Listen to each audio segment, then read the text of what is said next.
Her father sits across from her, eating his dinner in silence. Rin glances up at him occasionally, careful to avoid being accused of staring. Something is different with him. He's never been particularly talkative after work, but something seems to hang over him now. He jabs at his meal aggressively, mutters to himself, as if responding to someone. Her mother acts as if nothing is wrong, asks Rin how her day was. It was good. She moves a piece of meat from one side of her plate to the other. A lie, but the last thing her mother needs is another thing to worry about. She hasn't been herself lately either. She struggles to wake up, and Rin has heard her crying a few times. After eating, she clears her dishes and sits back down to complete her homework. "Have you practiced today?" His voice makes her wince. Each syllable is staccato sharp. I will, after this." For a moment, his face contorts into one of rage, but he represses it almost immediately. "But see to it that you do." Rin sits on the wooden floor. The walls around her shift and warp. Rain falls on her head despite the ceiling above. A crash, like thunder or a car wreck, rings out from behind her. She whips her head around. There's now a door where there was once a wall, and standing in the doorframe, a figure with a sword. Rin leaps to her feet and begins to run. The ground turns from smooth wood to slick poured concrete, and every step takes all her focus to avoid slipping. She hears a faint hissing above the sound of her footfalls. She glances over her shoulder. The figure is gaining on her. A gnarled root cracking through the concrete catches her toe, and Rin tumbles to the ground. Pain crackles through her elbows, her knees. She tries to crawl away, but a hand grabs her ankle, pulls her. She rolls to her back, throws up her hands in a feeble attempt to defend herself, looks up. Her father. It's definitely him, but it isn't. His face is twisted, contorted into a foul grin. He takes the sword and holds it up, just as she learned in her classes, preparing to deliver a killing blow. The hissing is overwhelming now. His mouth is moving, but she cannot hear words, only hissing. From the darkness behind him, she sees a great white form moving with terrifying speed. She tries to point to warn him. He just grins, sword over his head. It comes into view, and her arms fall. A snake. She tries to scream, but no sound comes out. She watches as the snake swallows her father whole, sword and all. Rin gasps her air as she awakens. "It's just a dream, Rin." Her mother's voice is weak, but reassuring. Rin sits on the floor beside her mother, who is laying in her bed. It didn't feel like a normal dream. Rin pulls her knees to her chin, hugs them.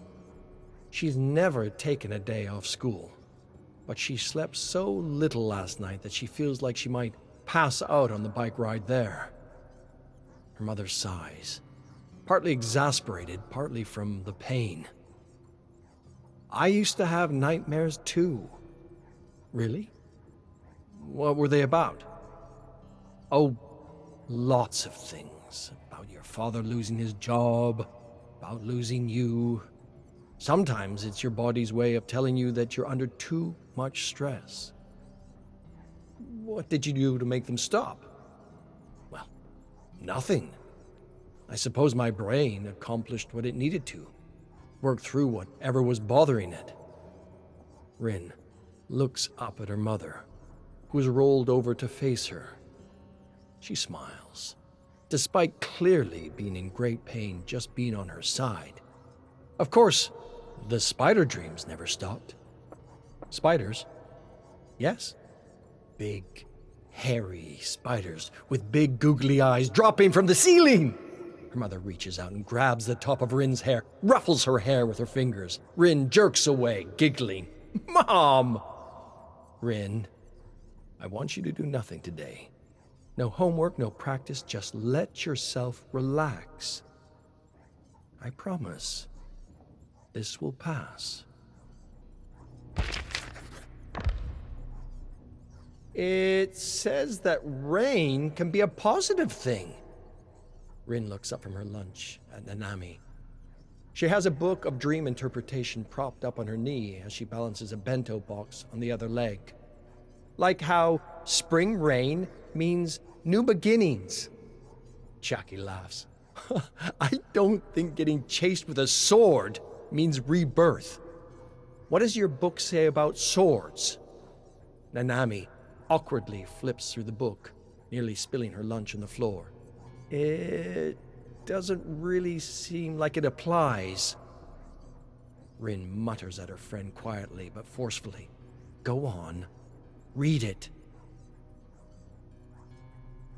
It means power, strength, but usually people dream about having the sword themselves. Chiaki laughs, points at Nanami with her chocolate bar. See, Rin?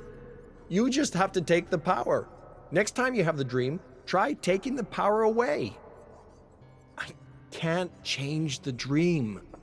It's the same thing every time. The school bell rings, and Nanami shoots up from the hallway floor, pushes up her glasses. Come on, we're going to be late. Chiaki points her candy bar at Rin now, shaking it, crumbs sprinkling the hall floor. You think Rin cares about being late? She's one of the bad kids now. She's skipping school, aren't you, Rin? I was sick. Yeah, sure, sick. I hate Professor Morimoto. Come on, let's skip.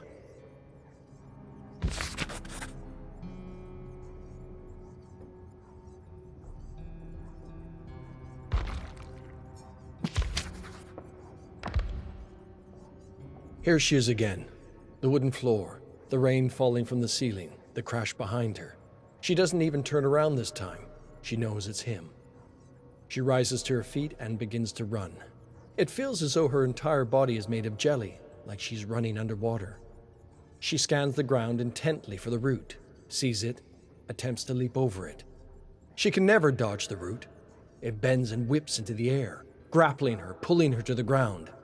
That familiar pain radiates through her joints. She rolls to her back again, looks up at him, that grin again. She tries to shout at him over the crescendo of the snake's hiss. Why? As if to respond, his voice mouths words, but no sounds come out. And just as he attempts to strike a blow, the snake devours him whole again, and Rin wakes up. She checks the watch beside her bed. 3 a.m.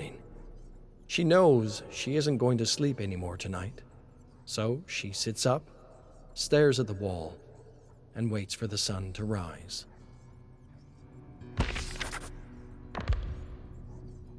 At her mother's insistence, she stayed home again today. But her mother is in no condition to keep her company. She needs her sleep. Rin instead pads around the house, looping between the kitchen, her bedroom, the living room. Can't decide what to do with her day. After the 5th or 6th time she looks in the fridge, she thinks of her father's office. Something overtakes her and she finds herself at his desk, looking over his papers. She checks her watch.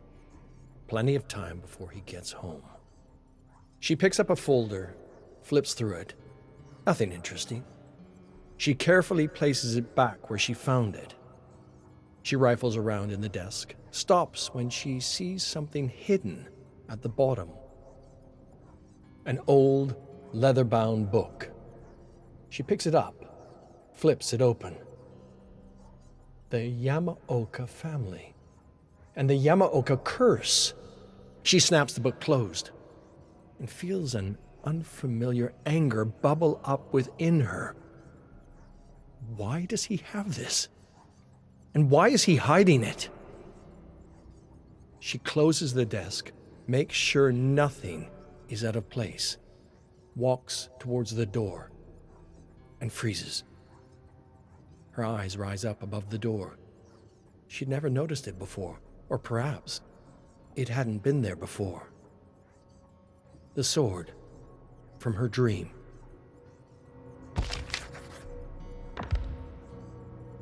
As the first patters of rain cool the top of her scalp, she realizes she's in the dream again. She pulls herself up and starts running again. The same dance, she runs and keeps running. The root should have tripped me by now. A different kind of fear creeps up on her.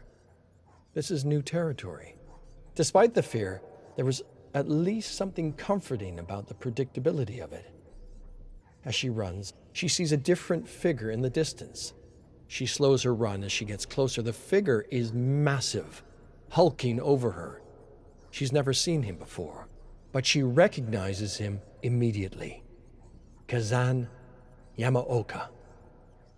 She gazes up at him, and hate washes over her.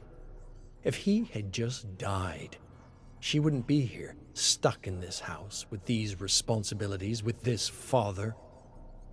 But she knows there's nothing she can do about it. Soon her father will come and try and kill her, and the snake will stop him. As she thinks this, Rin draws his sword, holds it out to her, gestures for her to take it, to use it to kill her own father. She hears her father's footsteps getting closer behind her. In a panic, she grabs for the blade, readies herself for his attack, turns around. Her father is not alone. Behind her father stands another man, an older man, his eyes pleading for her to stop. She feels the hatred of Rin emanate from behind her, almost like a heat. So, this is Rin's father. The hissing comes back, and behind him, the snake again. She lowers her guard, waiting for it to strike, to swallow her father, to wake her up, to stare at the wall until sunrise, to drag herself through the motions, to watch her mother continue to decay in front of her eyes, to watch her father fall deeper into whatever it is wrong with him. The snake pauses, surveys the scene. This time, her father looks up at the snake too. All of them do. Something inside her tells her this is her moment. She raises her guard again and dashes forward, prepares to strike her father to end this cycle, and stops and drops the blade. And everything goes dark as she is swallowed whole.